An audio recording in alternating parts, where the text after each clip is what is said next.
চাচা শুনুন, যেহেতু এখানে টাকা নেই, আমার তো মনে হচ্ছে আপনার এই জামার তলায় টাকাগুলো আছে। মানে এই আপনি কি বলতে চাচ্ছেন? আপনি এতক্ষণ ধরে বলছেন আমার বোরখার নিচেই টাকাগুলো আছে।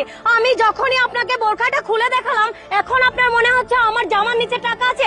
ভদ্র ভাষায় কথা বলুন, বলে দিচ্ছি। দেখুন, আপনি আমাকে ভুল বুঝবেন না। আমাদের কাছে যেহেতু সিসি ক্যামেরা ফুটেজ আছে, সেখানে স্পষ্ট দেখা গেছে টাকাগুলো আপনিই সরিয়েছেন। এই বোরখার নিচে যেহেতু টাকাগুলো নেই, তাহলে জামার নিচেই টাকাগুলো আছে। আপনি চাপাটা খুলে ফেলুন। আমার ভাবতেও না ঘেন্না লাগতেছে যে আপনি একজন আইনের লোক, প্রশাসনের লোক। আপনার কাজ মানুষের সেবা করা, মানুষের ভালো মন্দ দেখা, আর আপনি কিনা সেখানে আমাকে উল্টো অপমান করছেন।